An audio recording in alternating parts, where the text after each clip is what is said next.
J'ai salué votre parcours, vous avez parlé de votre parcours académique, mais comme l'a dit monsieur précédemment, ça ne veut absolument rien dire. Ce qui me marque, c'est votre engagement et la dignité dans laquelle vous en parlez et comment vous êtes touché de près par ce problème-là, parce que effectivement, on entend beaucoup parler d'esclavage, mais on a l'impression que c'est à des années-lumière, comme si ça n'existait pas, alors qu'au fait c'est sous nos yeux tous les jours, que ce soit la situation de certaines familles haratines qui vivent dans des terrains à Nouakchott. Il y en a tellement, on ne les compte plus, les conducteurs de charrettes, etc., les baraques où ils sont et tout ça, et comment ils sont complètement désœuvrés socialement. Ils ne bénéficient pas d'éducation, etc. Et vous avez parlé de tout cela. Alors, j'aimerais, on parle beaucoup de Haratin, mais qu'on revienne sur l'étymologie de ce terme-là par la suite, quand vous reprendrez la parole. Donc, d'où ça vient et ça fait référence à quoi? Et surtout, quand on parle à un Haratin, comment est-ce qu'il se définit? Est-ce qu'il y a une homogénéité au fait, ou est-ce qu'il y a une fraction au sein même des Haratines et qui pose problème pour lutter?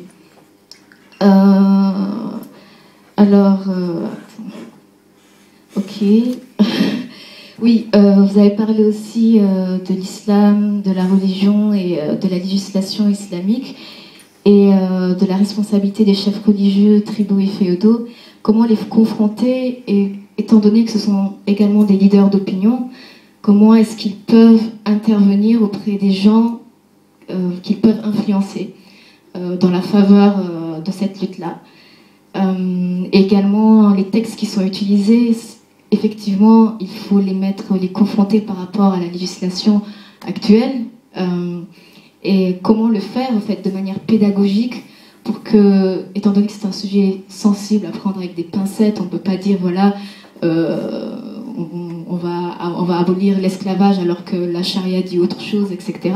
En fait, comment de manière légale on peut emmener les gens qui sont derrière cette charia à utiliser leurs propres armes pour aller dans le sens de cette lutte-là toujours. Très bien, je crois que j'ai abordé... ah oui, le dernier point, désolée de toutes ces questions-là, c'est les victimes de l'esclavage. Est-ce qu'ils se considèrent tous comme des victimes ou est-ce qu'ils vivent dans une réalité où c'est normal pour eux, au fait? Donc j'aimerais que vous reveniez sur ces points-là, si c'est pas trop. Merci. Le problème logistique, tout ce qui est des voitures et tout, voilà, et ça c'est pas que le problème de l'association ou quelque chose comme ça, mais c'est un problème général. Moi je me dis que ce genre d'association, c'est la première fois que je viens sur ce genre de réunion. Ce que je voulais relever, c'était que c'est bien beau de faire des manifestations de ce genre, de parler à tout le monde et tout. Mais moi j'aurais voulu qu'une descente sur le terrain, rapprocher les chefs religieux, les chefs ethniques et tout. La deuxième fois, le second aussi, c'est il n'y a pas que les Haratines qui sont des esclaves. Il y a des Wolofs, il y a des Alpulaar aussi. On appelle Djam ou Machudo ou quelque chose comme ça. C'est fréquent. À Rosso, il y a un village qui s'appelle Karak, je pense. Ce village, je sais pas, je suis pas topographe, mais comment le village est dessiné, il y a... Je sais pas comment le village est dessiné, mais la route qui traverse le nom, il y a à droite les nobles, à gauche, il y a les esclaves. Chacun possède leur mosquée différemment, ils ne se fréquentent pas. Ceux qui sont à gauche, ce sont les esclaves, c'est ce qu'ils se disent. Mais après, ils étaient reprimés et tout, ils sont sortis du village, ils sont allés faire des études et tout. Maintenant, c'est eux qui possèdent les richesses du village. Ils sont plus riches que les nobles. Et ça fait... Il y a beaucoup de problèmes de ce genre. Voilà. Et lui, il a dit les administrations est détenues par les Maures ou les morts. Moi, je dis que c'est pas forcément, ils ne sont pas détenus par les mots. Il y a des Wolofs et des Pulaars aussi. Et je me dis aussi, c'est une question que je me pose, le président de l'IRA, si il était, je me demande s'il était manipulé aussi, ou instrumentalisé, c'est ce que je me dis. Parce que là, il vient de dire, il a dit, ils ont acheté des victimes, l'État a acheté des victimes. Et si c'est l'IRA qui a acheté des victimes pour faire valoir ce qu'il est en train de faire, ceux qui sont en train de valoir. Merci. Vous avez dégagé certaines questions, mais pour moi, je pense que ce n'est pas suffisant. Parce que ce soit vous, que ce soit les autres associations haratines, vous oubliez ce qui se passe dans l'administration, que ce soit chez les militaires, chez les policiers et les autres. Donc pourquoi pas en parler à chaque fois, quoi. Merci. Mais je voudrais pour rebondir sur des débats qui ont précédé ce débat, mais toujours dans le cadre de question de l'esclavage. Je suis un militant, comme tout le monde ici d'ailleurs, je crois, il y a énormément de personnes qui s'investissent sur cette question de l'esclavage. Peut-être certaines le font à leur manière, de façon beaucoup plus anonyme, d'autres le font depuis plusieurs années. Moi, je suis un peu gêné dans la façon dont certaines traitent la question. Pour ceux qui suivent un peu le réseau social le plus connu actuellement, Facebook, il y a ce débat. Il est très passionnant et intéressant. Moi, je m'y inscris des fois. Mais il y a des choses que je voudrais un peu soulever ici pour apporter soumettre ça à vos réflexions. Il y a savoir qui est féodal. C'est quoi la féodalité? Est-ce que moi qui me définis comme poule que j'ai hérité de mes deux parents, est-ce que fera de moi, ipso facto comme un féodal, donc me rendant disqualifié de traiter la question de l'esclavage? Je pense qu'il y a un bruit qui ne sert pas la cause.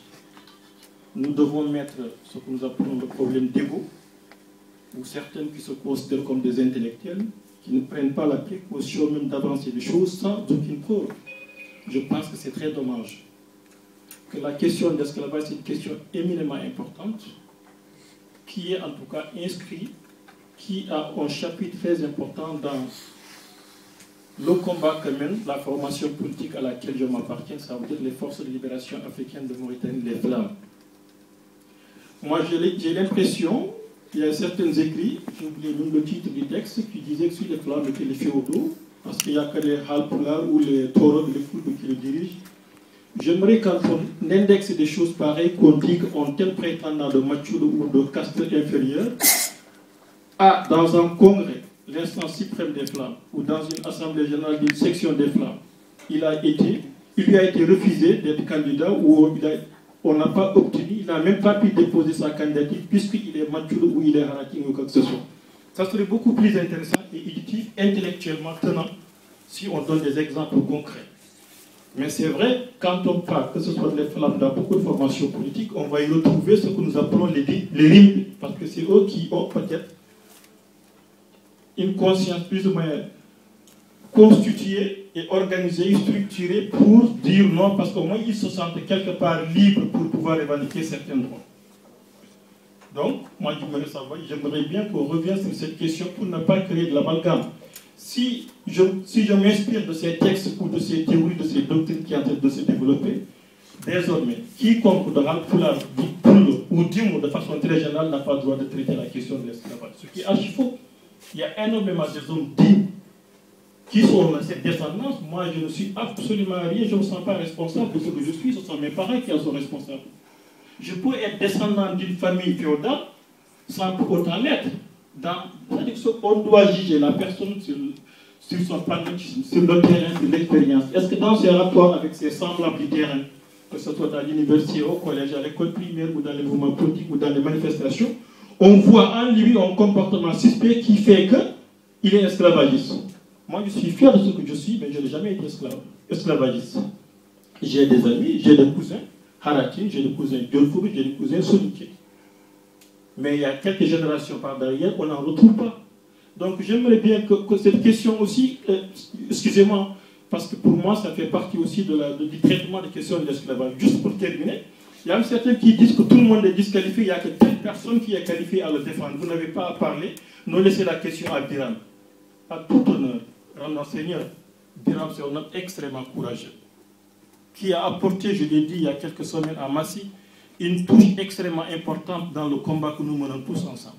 Mais à lui seul, il n'y arrivera jamais.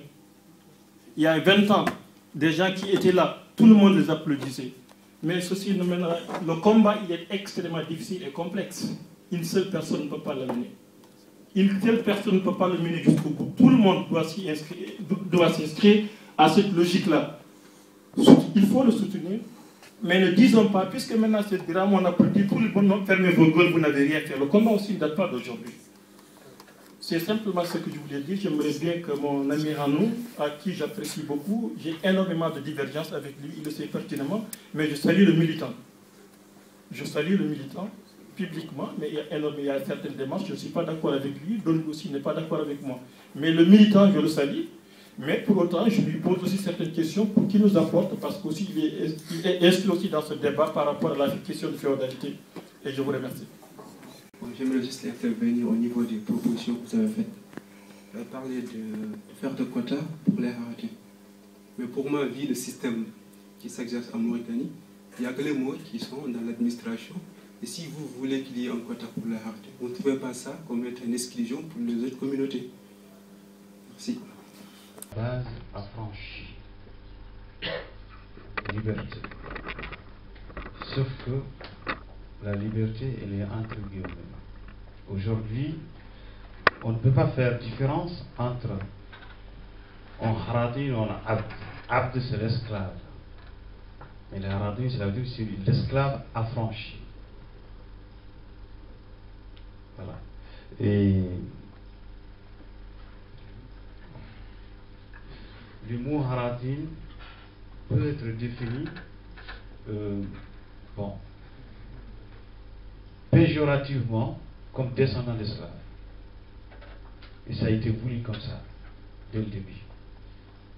Malgré qu'aujourd'hui, on essaie d'arabiser les haratim pour gonfler, pour d'autres raisons qu'on sait, politiques, mais ça a été toujours dans la logique de dire à ces gens-là, quoi qu'il arrive, que vous soyez libre ou pas, vous avez été soumis à une certaine domination. Et c'est pour cela que vous serez toujours différents. Voilà la raison d'ailleurs qui nous pousse, nous, à dire qu'on est fiers de ce qu'on est, c'est-à-dire Harati. On n'est pas négro-africain, comme le disent en fait. On est négro-africain à la base, parce qu'il y en a beaucoup qui ne savent pas encore faire la différence entre négro-africain, en citant quelques communautés. Négro-africain veut dire tout simplement un noir résident ou habitant en Afrique, voilà, ou descendant d'Afrique. Donc on est négro-africain fier de l'être, mais on est différent des autres communautés. C'est-à-dire qu'on a notre propre histoire, notre passé, et qui est là. Et on a notre culture, qui est différente de celle à la fois des Arabes, des Halfla, des Soninké, des Wolof, des Bambara, etc. etc. Voilà. Par la force des souffrances qu'on a vécues, on a pu se forger nous-mêmes notre identité. Est-ce qu'elle est ressentie comme telle par tous les Haratis? Est-ce qu'elle est ressentie comme telle par tous les Haratis, l'identité dont vous parlez? L'identité dont je parle, ressentie par tous les Haratis, non, je ne peux pas le dire. Non, parce qu'il y a encore des manipulations, des réticences. Parce que même certains esclaves ne comprennent pas que nous, on vient les libérer déjà. Vous voyez, le complexe, il est là. Et du moment que la personne elle est incapable de réfléchir à sa liberté, je pense qu'elle ne sera pas en mesure de définir son identité. Elle n'a qu'une identité, sa condition de vie, elle va en mettre qui est pratiquement un Dieu pour eux. Donc pour l'instant, pour ces gens-là, ils sont encore à quelques années de notre niveau. Mais c'est petit à petit que ça va venir. Il fut un temps quand on dit en Haratin, quand on s'adresse en Haratin, on dit Haratin, il s'énerve ou il se fâche ou il se complique la vie. Aujourd'hui, il y en a plein qui vous disent que je suis Haratani fier d'être. Donc c'est comme ça que se forge une identité. On est obligé, nous, quoi qu'il arrive, quoi qu'on dise, de forger notre identité sur ce qu'on est, ce qu'on a vécu. Il faudra en tirer toutes les conséquences et puis en faire un joyau qui sera là, qui sera capable de réunir tout le monde. Et ce qui est encore peut-être très bénéfique que les Haratin s'identifient à eux-mêmes, c'est que nous serons capables d'avoir un œil neutre, à la fois par rapport à nos frères noirs qui étaient là, qu'on peut tout accuser un jour, ou tout pardonner un jour, et à la fois de la part des bourreaux arabo-berbères qui sont là, et qui nous ont toujours traités d'une façon, comment dirais-je, humiliante, qui nous ont déshumanisés depuis des siècles, et cette neutralité, elle nous permettra aussi de dire à chaque partie, écoutez, taisez-vous, vous n'avez rien à dire, on peut vous reprocher ce qu'on veut. Donc, vaut mieux qu'on travaille ensemble, qu'on travaille pour le progrès et qu'on avance ensemble. Et puis, du côté aussi des arabo-berbères, quand ils commencent à indexer les autres, on peut dire, qu'est-ce que vous allez nous raconter, vous nous avez déshumanisé, ça fait des siècles, qu'est-ce que vous avez à rapprocher ces gens-là?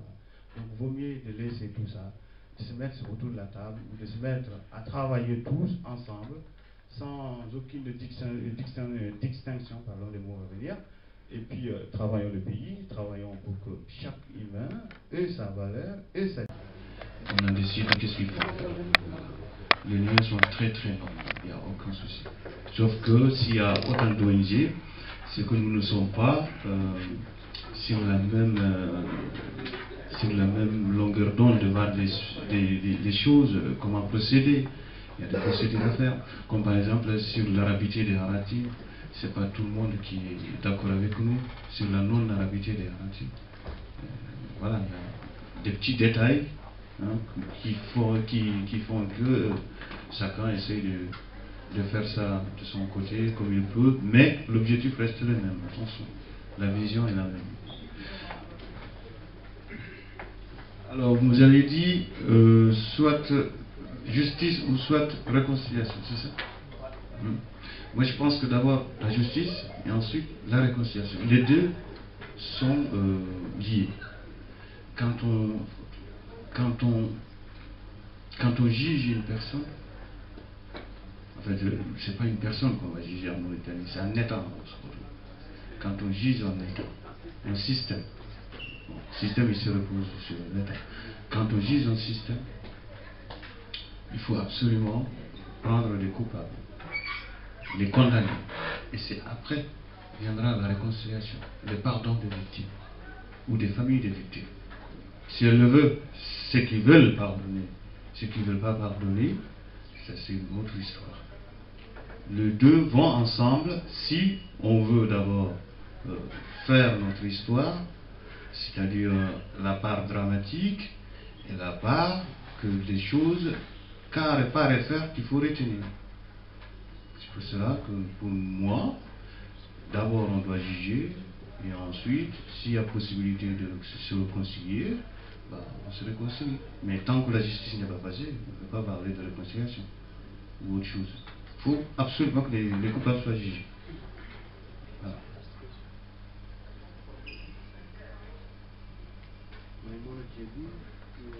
Maïmouna, elle est partie. Donc elle m'a dit pourquoi les Haratin acceptent d'être considérés comme des Arabes. Bon. De se recenser comme des Arabes. Mon problème c'est que moi, ce recensement, je l'entends beaucoup. Malheureusement, je ne suis pas sûr d'être recensé moi-même. Et je vous informe quand même, c'est important. Bientôt, ça va commencer à Paris, je pense vers le coup de 12. J'ai eu des informations qui disent que ça va commencer vers le 12. Donc faites attention. Et faites attention pour ceux qui ont déjà prévu un voyage en Mauritanie avant d'obtenir le passeport biométrique, parce que sinon vous aurez tous les tracas du monde pour revenir. Même certains ambassadeurs sont bloqués en ce moment au pays parce qu'ils n'ont pas leur passeport biométrique. Donc c'est extrêmement important. S'il est possible de décaler les voyages, décalez-les, ça ne fera rien. Mais il ne faut pas aller là-bas et se bloquer, particulièrement des étudiants qui font des recherches et qui rentrent au pays. Il y en a certains qui commencent à se bloquée. Et nous savons qu'en Mauritanie, malheureusement, la couleur parle beaucoup. Gilles Lakhwar, ou Gilles Lakhbewa, ça fait deux. Donc, oui, non, je ne m'adresse pas particulièrement à vous. Je dis tout simplement, c'est comme ça, ça a été comme ça. Donc, quand on est mort, on a beaucoup plus de facilité quand on est noir. Ça, c'est une vérité, on ne peut pas la nier. Donc, voilà. Donc, faites attention, si vous avez des voyages à faire, ne partez pas, vaut mieux de pousser le voyage à plus tard.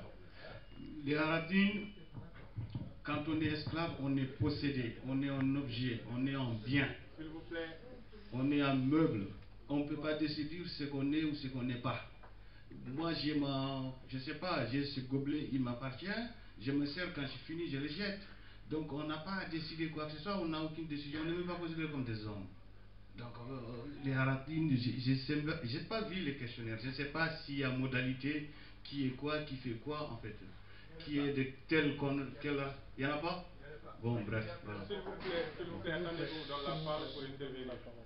Donc, je ne peux pas influer, je ne peux pas confirmer ou nier quelque chose que je ne sais pas. Les Haratines, s'ils sont considérés comme des Arabes ou pas, dans les formulaires de recensement, j'ai aucune preuve qui me dit que les communautés sont citées. Tout ce qui est sûr, c'est que les Haratines ont été toujours considérés par les Arabes comme leur bien. Donc forcément, quand on considère quelque chose comme étant la nôtre ou la leur, là où on va, on l'amène. Donc pour eux, c'est juste une histoire ils en font ce qu'ils veulent, quoi, c'est tout. Mais on n'a pas à choisir, on n'a pas choisi ça.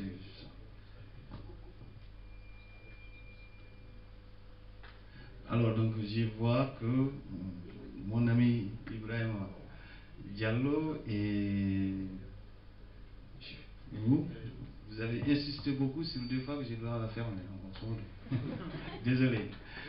Donc, à un moment donné, il faut se dire la vérité. Hein? On ne peut pas toujours continuer à tourner en rond, en paraphrasant, à être indexé de tous les mots sans dire ce qu'on y pense. Vous avez cité récemment ce que j'ai cité sur Cheikh Oumar. Vous avez reconnu que c'est vrai. Donc déjà c'est une avancée. Il fallait quelqu'un qui ose le dire. Je sais que j'ai eu des menaces très très graves de la part des Hapla. Très graves. Ils m'ont menacé quand je descendrai au Guy du Mara. Voilà, on va te faire la fête. Ça c'est la vérité, c'est lorsque je les vois. Parce qu'ils m'ont tellement fatigué avec des histoires, féodalité n'existe pas, c'est sûr, c'est cela. Et à un moment donné, on répond, je n'ai pas insulté qui que ce soit, tellement la vérité elle est amère. Et quand on l'a dit, il faut s'y attendre aussi à l'autre qui tenait à son gros mensonge depuis des années, ou je ne sais pas, il s'excite à un moment donné. Ben, s'il s'excite, c'est son problème. Moi, je les ignore tout simplement. Il faut dire les choses sans... Je ne cherche pas à blesser. Je ne cherche à blesser personne. Seulement, s'il y a une vérité à dire, il faut la cracher à un moment donné. On ne va pas tourner en rond. Faisant des Djokor Endam Gong, ça, je ne suis pas d'accord avec ça.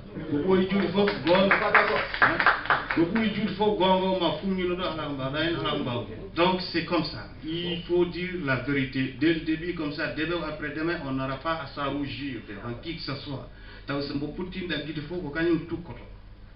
Moi, je pense que la vérité, on doit la dire. Qu'elle soit dérangeante ou pas, je ne cherche pas à arranger qui que ce soit. J'espère que personne ne cherchera à m'arranger tant qu'il n'y a pas la vérité qui nous lie. Si on est véridique entre nous, c'est en ce moment qu'on peut lier des liens forts. C'est en ce moment qu'on peut avoir la confiance l'un et l'autre. Voilà ma vision. Je ne suis pas là pour dire ou indexer qui que ce soit. Mais s'il y a des choses à dire, je l'ai dit simplement, sans arrière-pensée, sans chercher à nuire qui que ce soit. Ça peut blesser, je suis désolé. Je ne savais pas que je blesse autant de monde comme ça. Mais je l'ai dit.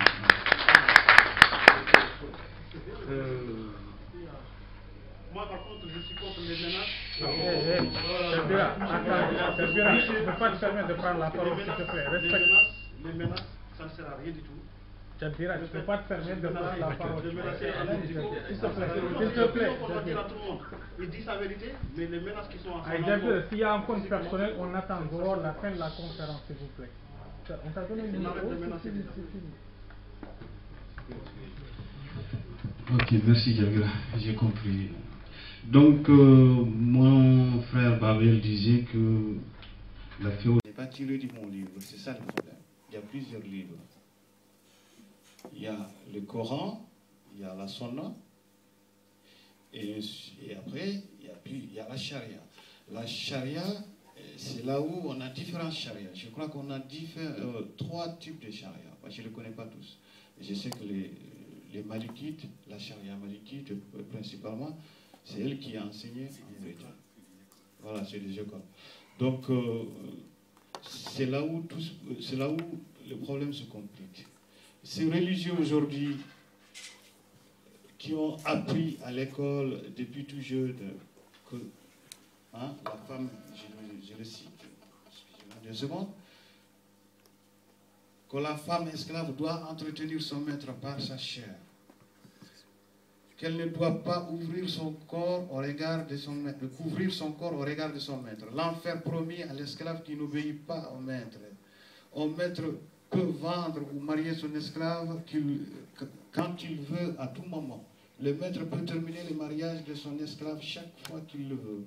Interdiction pour un esclave ou un descendant d'esclave de diriger une prière. Un maître peut à tout moment entretenir des rapports sexuels avec son esclave.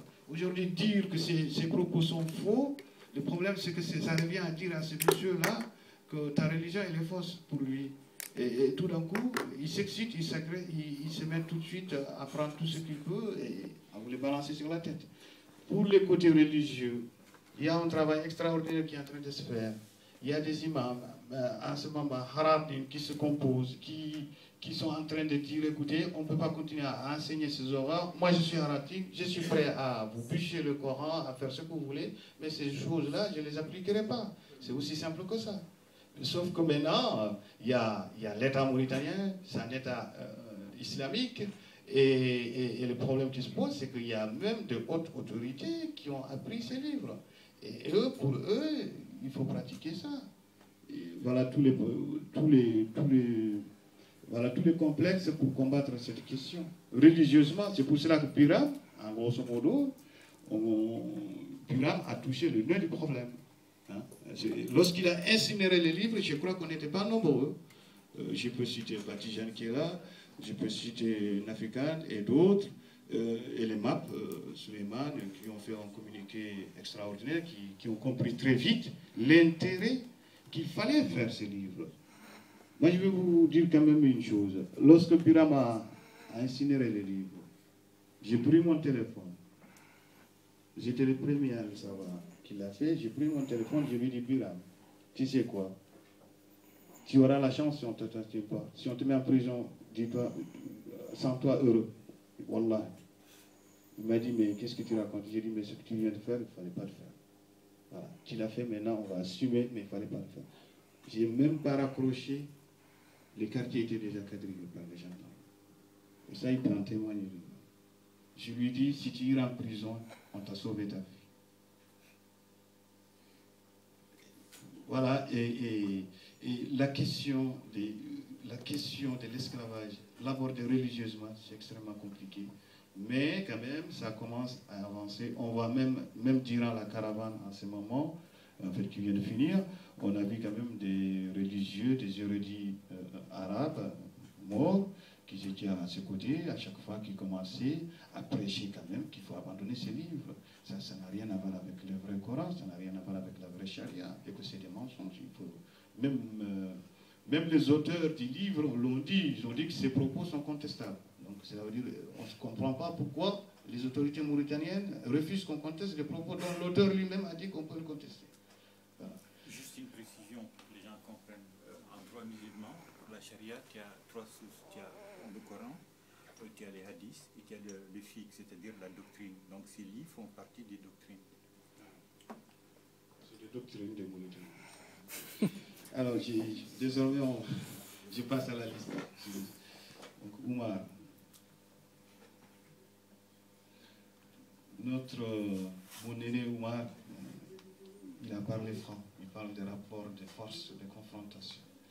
C'est vrai, moi, dès le début, je pense que beaucoup de gens connaissent un petit peu ma position. On me trouve même très agressif. Pour moi, on ne peut pas obtenir quelque chose en caressant dans le sens du poil l'État mauritanien. Parce que ceux qui dirigent l'État, ce sont des gens extrêmement privilégiés dans tous les domaines. Quand ils partent boire leur lait de chamel ou là où ils partent, ils sont toujours servis par une horde d'esclaves. On ne paye pas, il n'y a pas de salaire, il n'y a rien. Quand je pars au Badia, je suis servi autant que je veux. Quand je viens à Nouakchott, pareil. Là où je vais, même des diplomates. Vous voyez, c'est des gens, on ne peut pas arracher facilement auprès de ces gens-là, sans réellement qu'il y ait même, pour moi, un rapport de force peut-être des fois qui peut dégénérer dans la violence, que je ne le souhaite pas. Mais il faut taper dur. Il ne faut pas se contenter de dire oui, ben, peut-être qu'il va changer. Il ne changera jamais. Il changera jamais. Les changements s'imposent. Il faut lui imposer les changements. Quand tu comprendras qu'il a plus à perdre qu'à gagner, c'est en ce moment qu'ils vont lâcher. Voilà. Sid Ahmed, ce que tu dis est intéressant. Sauf que nous, on ne peut pas mettre la vie des gens en danger. On est là pour protéger, sauver des vies. On ne peut pas dire aux soldats Harati, attaquez. Ou venez avec nous et on va renverser le pouvoir, ou on va faire ceci. Ce n'est pas une question de pouvoir, où on va essayer de se révéler. Le problème d'un soldat, il reçoit des ordres, il les exécute. Je pense que tu as une expérience, bonne expérience, puisque toi-même tu es issu de ce milieu. C'est vrai, il faut sensibiliser les soldats Harati. Mais, soyons honnêtes, il est plus facile d'accéder à un policier ou un gendarme qu'un soldat. Un soldat, on l'apprend à obéir des ordres, tirer, c'est tirer. Il ne faut pas tirer, il ne faut pas tirer. On ne peut pas prendre tous ces gros risques. D'autant plus, on a eu quand même, je ne sais pas si tu te souviens, des colonels comme Babi, comme d'autres, qui ont eu des soucis parce que tout simplement on les a indexés de doigt en disant que tel soldat est soit esclave ou HME, pour lui créer des soucis. On sait bien l'importance capitale de toucher des soldats, mais pour l'instant, il faut aller tout doucement avec les systèmes. C'est un système extrêmement violent qui ne recule devant rien, qui est prêt à tuer pour sauver sa peau. Donc pour du côté militaire, pour l'instant, on ne s'y met pas. Voilà, je ne vous cache rien du tout. On ne veut pas s'y mêler dans les problèmes de l'armée, quand on sait que ça va se régler tout seul, parce que je pense que certains soldats même commencent à se poser la question, comment se fait-il que dans toutes les communautés, elles ont des généraux, les autres communautés ont eu des généraux, à part nous les Arabes. On peut le toucher d'une façon extrêmement intelligente sans leur dire prenez les armes, attaquez. Tu n'as pas compris ma question, parce que moi je ne voudrais pas parler du problème de soldats, moi je voudrais parler de ce qui se passe au sein des corps constitués, l'injustice. Ah, moi je voudrais parler de ça, je ne voudrais pas parler de, comment on appelle ça, d'ensoulèvement ou des trucs comme ça. D'accord. Voilà. Donc pour ce qui est de l'injustice, je crois que tout soldat ou arabe ou Maturo ou Diam, je ne sais pas, tout celui qui vient nous soumettre le problème, on les prend en charge. On a Babil, c'est quelque chose. Parce que si tu te souviens de ça, il y a, quand tu es venu me voir avec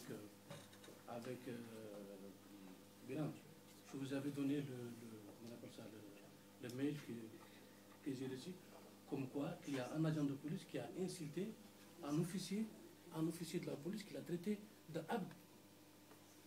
Et voilà, mais regardez-moi. Et qu'est-ce qu'on a fait? On n'a rien fait. Si vraiment un officier de la police, qu'un agent s'adresse à lui ouvertement, publiquement, et le traite d'un abd qui ne sert à rien. Et alors, qu'est-ce qui s'est passé? Rien. C'est révoltant, je suis d'accord, c'est très très révoltant. Merci, Sid Ahmed, on a bien compris. Sauf que maintenant, c'est l'État qui devait prendre en charge ces questions. Le problème, c'est que l'État n'a jamais pris en charge. Et puis, la personne, si elle ne se plaint pas, c'est difficile de supporter une personne qui ne s'est pas plaint. Moi, je sais une chose. C'est vrai, je suis d'accord avec toi, je sais là où tu veux aller. On a bien discuté de cela. Sauf que il faudra qu'on aille tout doucement. Parce que le danger peut apparaître à tout moment. Voilà. On en discutera en privé. Pour les quotas, la personne n'a pas dit son nom. Donc, vous trouvez que... Je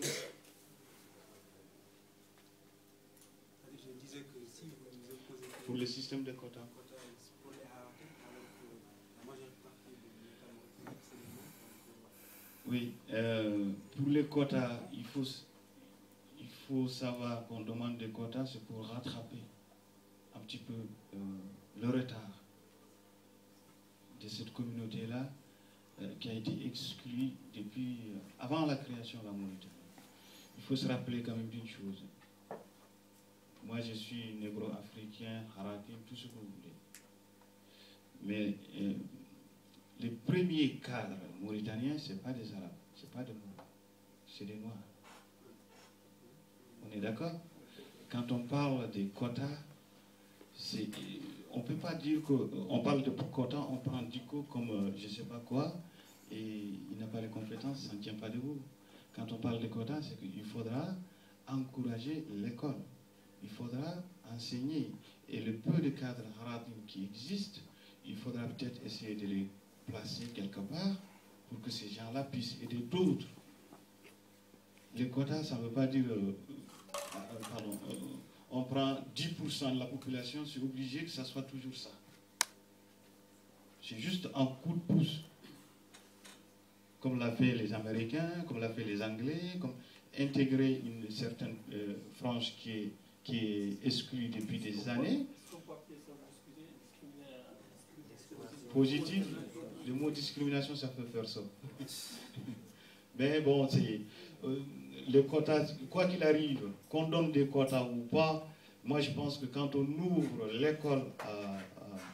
l'école au Harati, puisqu'on sait qu'ils sont quand même entre 45 et 50% de la population, les quotas seront atteints rapidement.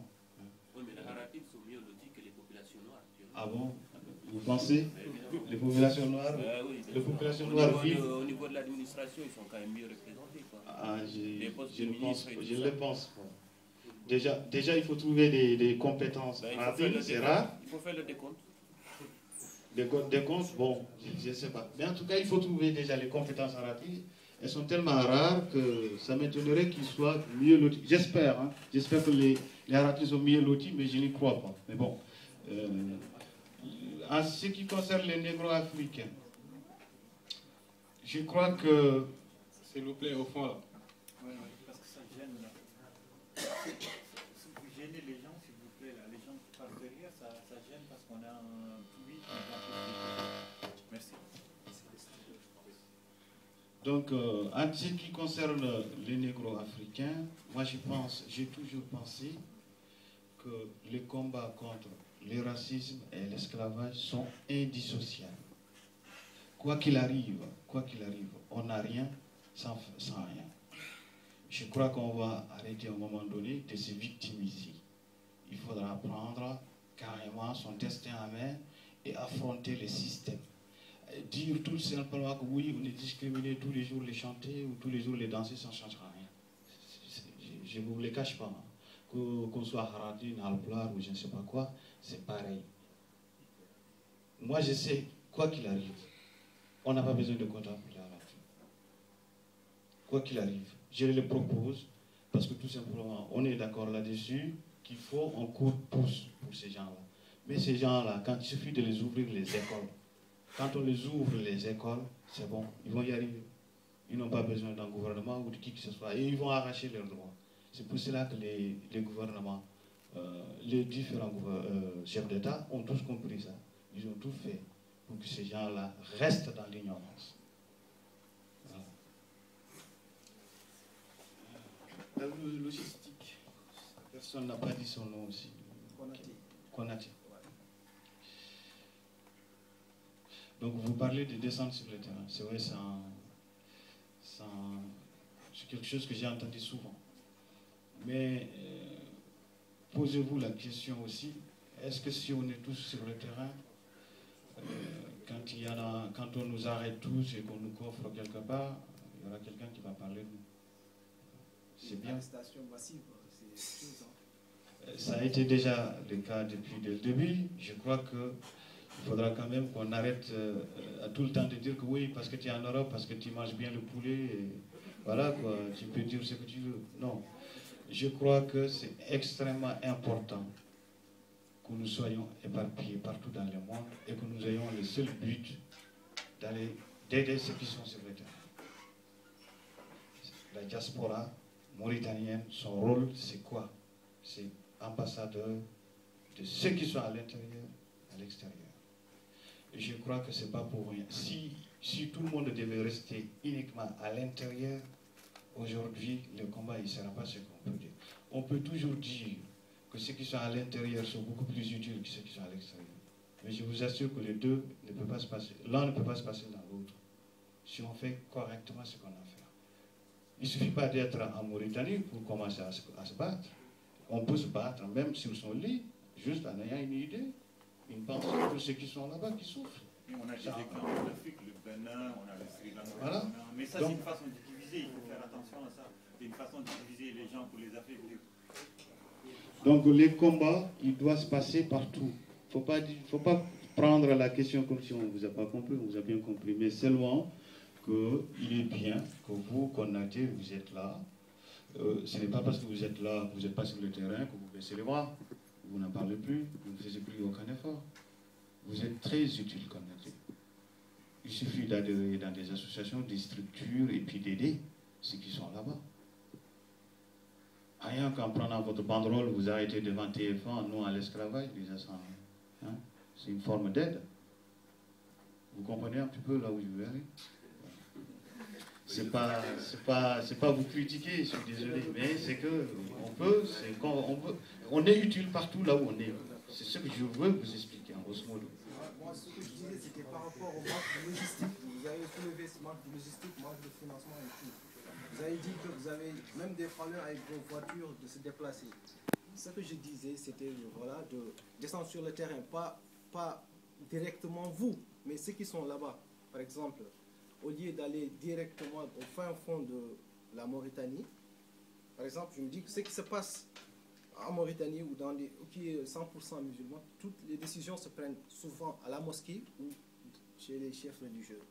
Autant ne pas faire des manifestations où il y aura la police contre la population, d'aller voir ces chefs religieux, les sensibiliser, puisque c'est eux qui détiennent par exemple 80% ou même 100% des décisions socioculturelles, de les approcher et de les sensibiliser. C'est ce que je voulais vous expliquer. Mais pas vous qui êtes là, vous faites bien votre travail, puisque sans cela, nous ne serons jamais là réunis. C'est ça que vous... Ok, donc merci d'avoir clarifié.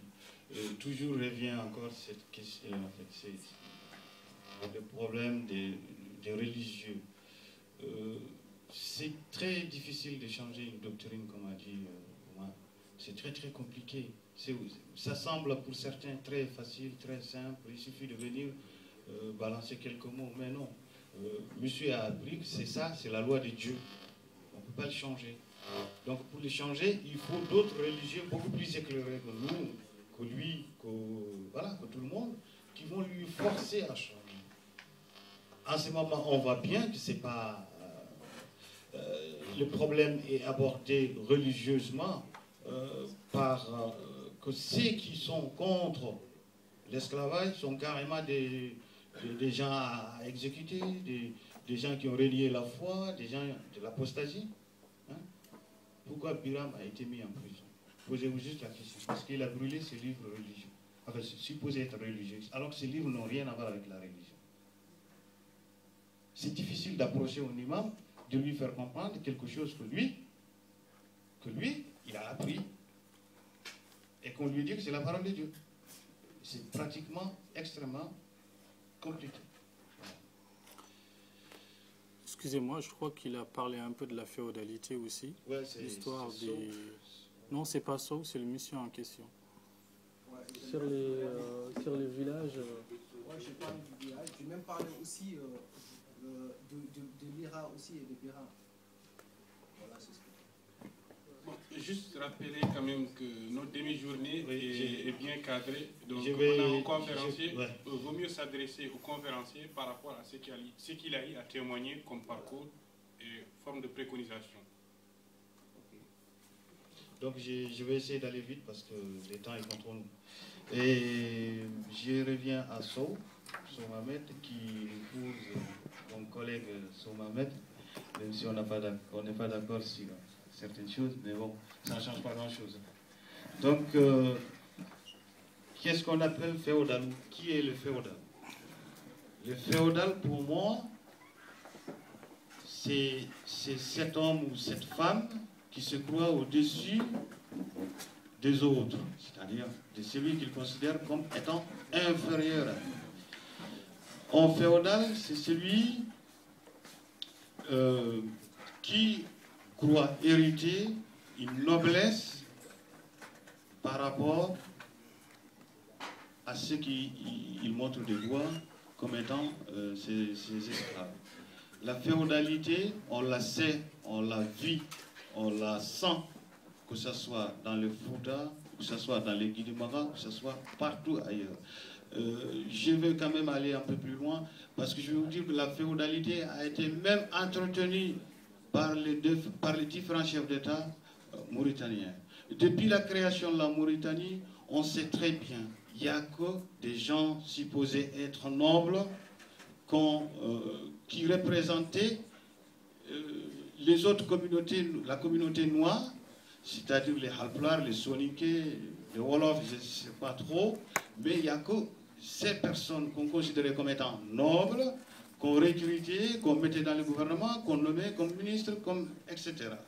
Et la féodalité, elle se manifeste aussi par une forme de racisme, par une forme de mépris, par une forme de mépris et surtout de l'égoïsme.